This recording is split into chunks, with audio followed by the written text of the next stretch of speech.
Akala namin tapos na yung pinakamagandang parte ng Vietnam trip namin. Hindi pa pala. Pagtapos ng ilang araw ng pag-iikot, bumiyahe naman kami papunta sa isang lugar kung saan biglang nabago ang lahat. Yung init sa Hanoi, napalitan ng malamig na hangin. At yung tanawin, parang wallpaper na hindi mo akalain na totoong lugar pala. At dito rin naganap ang isa sa pinaka-special na moments namin. Pero syempre, hindi lang puro view ang habol namin. Nag-ikot din kami sa iba't ibang lugar, sakay ng motor habang tanaw ang napakagandang kapaligiran. Kaya tara, samahan nyo kami sa part 2 ng aming Vietnam tour at tignan kung bakit isa ito sa mga lugar na hindi namin makakalimutan. Welcome to Sapa, Vietnam.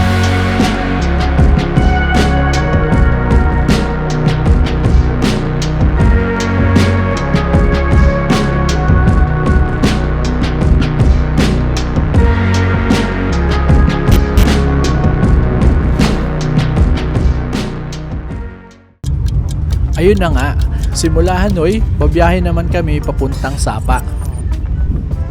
Halos 6 hours ang biyahe mula Hoan Kem District sa Hanoi papuntang Sapa. Pero bago yun, dumaan muna kami dito sa Tom Cafe kasi dito ang meet-up point ng mga sleeper bus papuntang Sapa, Vietnam. Hanggang sa dumating na yung bus namin. At ito rin ang first time namin sumakay ng sleeper bus. Sa totoo lang, okay din pala siya. Mahigaan, may massage function pa. May mini TV sa harap pero di na namin yung binuksan. Mas gusto na lang namin pagmasdan yung biyahe. By the way, sa Klook pala kami nag-book ng sleeper bus. Ito yung details ng booking namin para may idea kayo kung magkano yung naging pamasahin namin papuntang Sapa. After almost 6 hours na biyahe, sa wakas narating na rin namin ang binook naming hotel dito sa Sapa.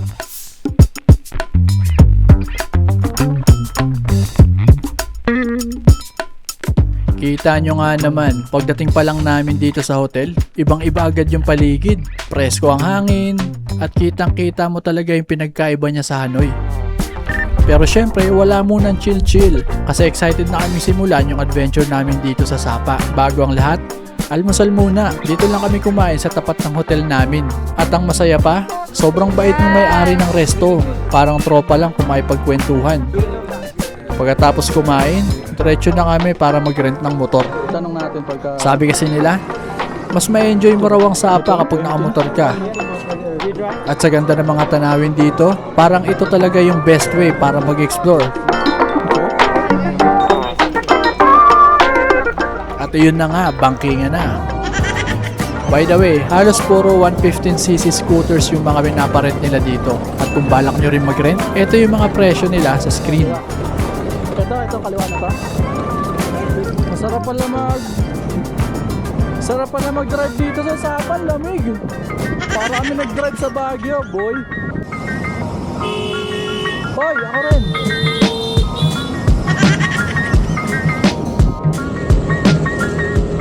Bago kami dumiretso sa first destination namin, nagpagas muna kami.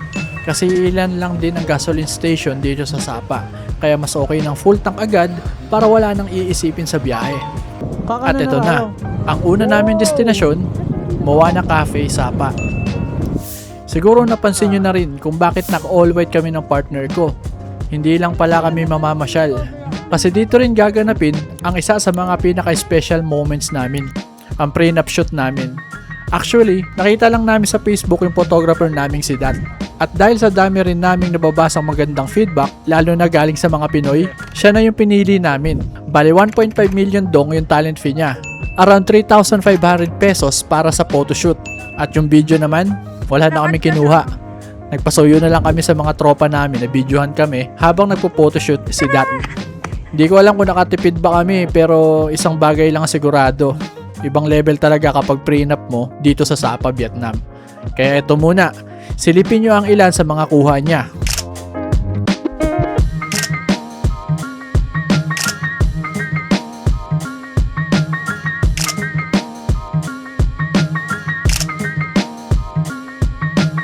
At syempre, ito na rin ang konting teaser ng prenup namin. Kapag magulo ng mundo, ikaw ang payapang hinahanap-hanap ko.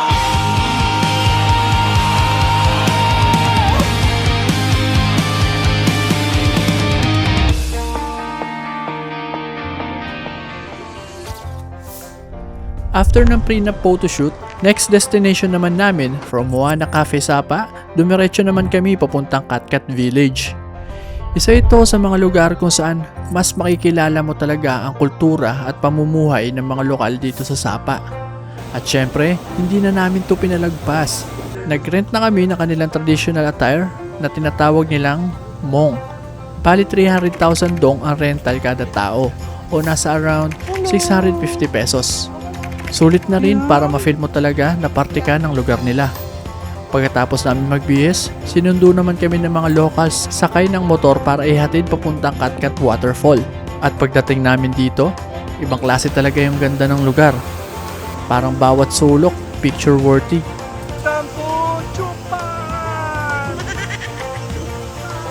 Kaya syempre, nag-rent na rin kami ng photographer para hindi sayang yung pagkakataon. At ito ang ilan sa mga kuha nila.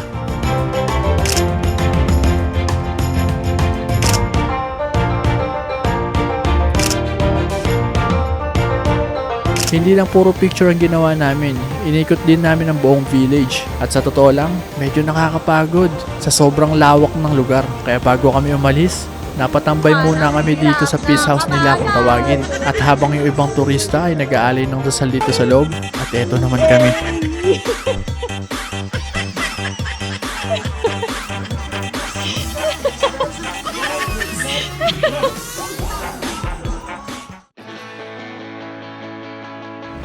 Ang hina ng hatak ng motor, grabe.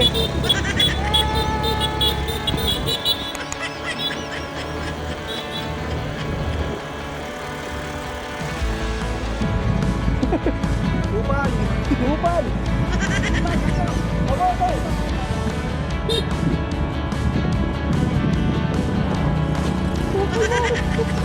Aray ko po.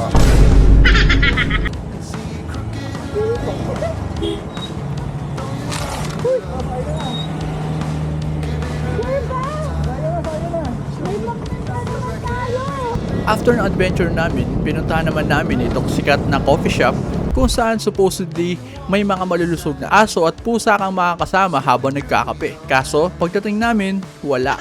Kahit isa. Hindi ko alam kung day off ba nila o nagtatago lang sila nung nakita kaming paparating. Kaya ayun, imbis na makipag-banding sa mga aso at pusa, nagpalipas na lang muna kami ng oras dito. Tamang kape, pahinga at konting jamming bago bumalik sa hotel. After nito, nagbihis lang kami, tapos bumalik na ulit kami sa Sapa Life Resto para mag-dinner.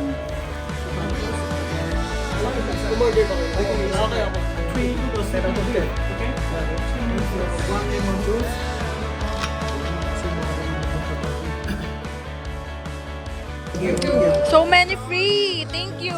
At ito na naman, Grabe! may complimentary dessert na naman galing kay owner. Sulit talaga dito, busog na, libre pa dessert. At dito nagtapos ang unang araw namin dito sa Sapa.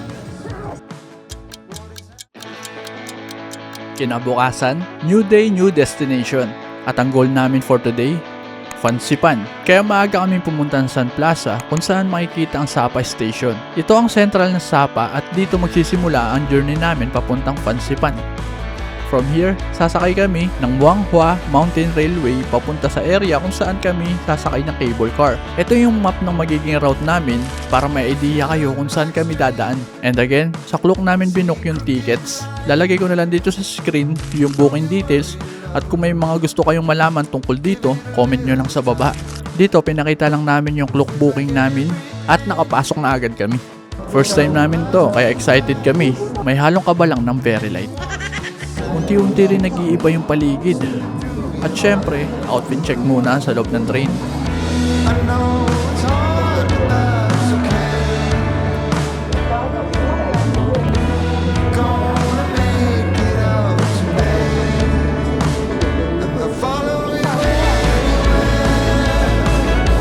Pagbaba namin sa Huanglian Station, grabe. Dito na talaga namin naramdaman yung lamig. Foggy yung paligid, kaya iba-iba na talaga yung atmosphere. From here, papunta naman kami sa cable car na magdadala sa amin pataas sa Fansipan. Pero bago kami makarating doon, may konting lakaran pa at hindi rin biro yung paakyat. Pero dahil sa sobrang ganda ng paligid, in-enjoy muna namin ang lahat. Still alive.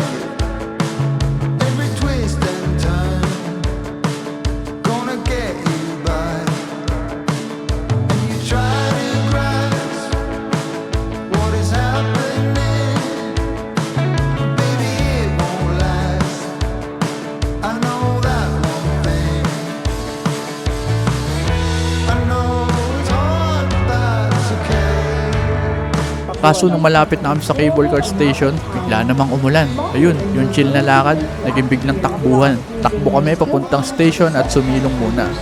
Pagtila ng ulan, tumuloy na kami hanggang makarating sa station. At dahil nabasa kami ng ulan, dumiretso muna kami sa CR. Konting retouch muna. Retouch ng betlog. Dead joke. After mag CR, konting lakad hanggang sa marating na namin ang cable car papuntang Pansifan Station. At ito na nga. First time namin sasakay ng cable car. Medyo umaambot pa nung sumakay kami. Kaya kanya-kanyang pwesto agad. Yung iba, excited. Yung iba, tahimik lang. Pero alam mong kinakabahan sa sobrang taas.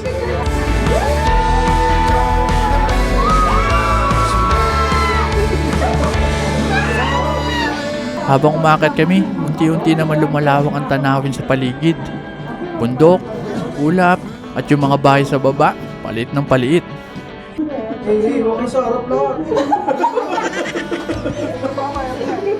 Kita mo nga naman, mapapasabi ka na lang talaga ng Sarap ng buhay. Sarap ng buhay. Ganito tayo palagi, ha? kaya tamang muni-muni muna kami habang nasa taas. Tingin sa view, picture-picture, at syempre, matik na yan. Kasi minsan may mga lugar talagang mas okay munang tignan bago isipin paano ka bababa. At pagdating namin sa taas, umaambon pa din. Kaya bumili muna kami ng raincoat para makapaglakad-lakad na. Sayang din kasi yung oras, marami pa kaming gustong puntahan pagkatapos nito. Kaya kahit malamig at umuulan, game pa din kami. In-enjoy na lang namin ang bawat oras habang nag-iikot at syempre, picture-picture ulit, matik na yan. Maya-maya, tumila na rin ang ambon kaya tinanggal na rin namin ang mga raincoat namin. Pero yung lamig, ganun pa din, sobra pa din. Dagdagan mo pa ng makapal na fog sa paligid. Talagang ibang experience.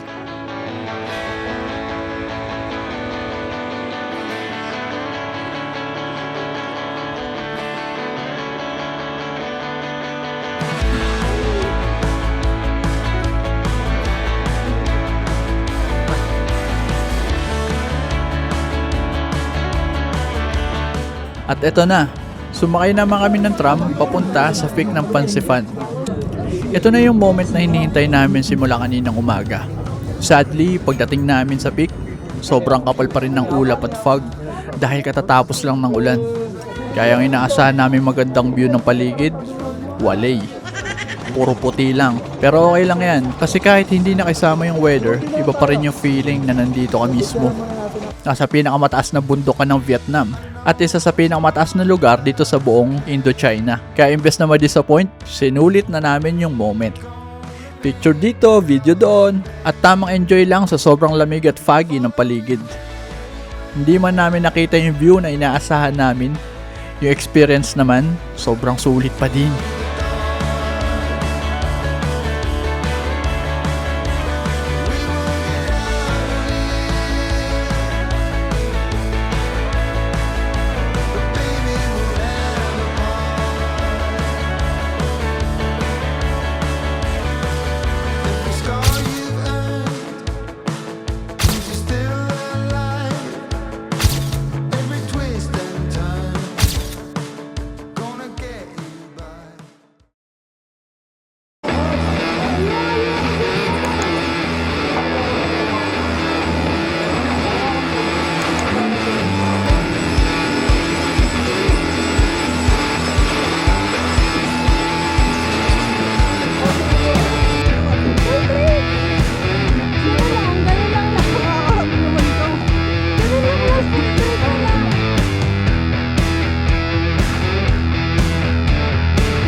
At dahil sobrang pagod namin sa buong araw na pag-iikot, Nag-steak dinner na muna kami para naman sulit yung huling araw namin dito sa Sapa. Tamang kain, pahinga at kwentuhan na lang. Kasi after ng ilang araw namin dito, oras na para magpaalam. Balik Hanoi na kami para sa huling araw namin dito sa Vietnam. After kumain, bumalik na kami sa hotel para mag-pack up. Syempre, bilangan ulit ng nagastos.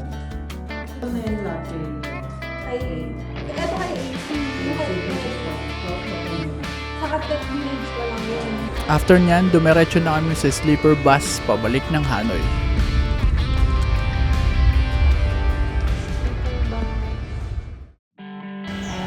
At ito na nga, huling araw na namin dito sa Vietnam. At dahil parang hindi pa kami nagsasawa, nandito ulit kami sa Hanoi Train Street. Dito na rin kami nag-almusal habang hinihintay ulit dumaan ang tren. For the last time bago kami umuwi, parang full circle lang. Dito rin nagtapos ang first day namin sa Hanoi at ngayon, binalikan namin bago matapos yung trip namin. Mabuhay! Philippines!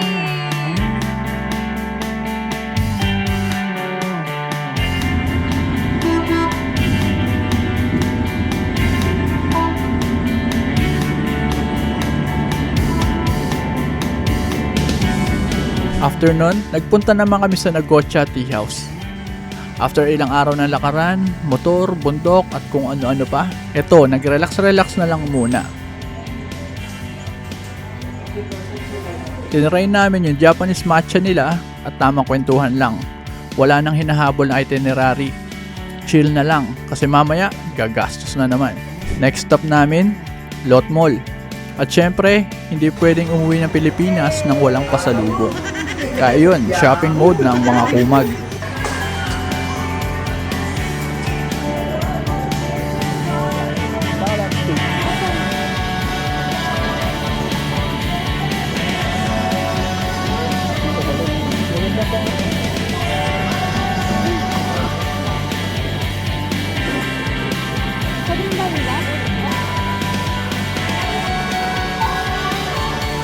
After mamili, iniwan muna namin sa hotel ang pinamili namin kasi hindi pa tapos ang gastos. Next naman na pinuntahan namin, yung nagte-trending sa TikTok na si Ate Ha. Hi! Mabuhay! Mura lahat! Utang! Ay, pwede na utang! Utang! Dito naman, souvenir shopping talaga. Kung kanina puro pagkain at pasalubong, ito naman yung mga pwedeng iuwi na remembrance galing Vietnam. Kaya yun, tingin dito, pili doon, hanggang sa dumami na naman ang bit-bit namin. At last, bago tuluyang matapos ang adventure namin dito sa Vietnam, kaya para sa huling destinasyon na to, umakyat kami sa Hanoi Sky View Deck. Ito mula sa taas, sinilip namin sa huling pagkakataon ng city na naging simula at pagkatapos ng first international adventure namin. At dito natapos ang aming Vietnam adventure.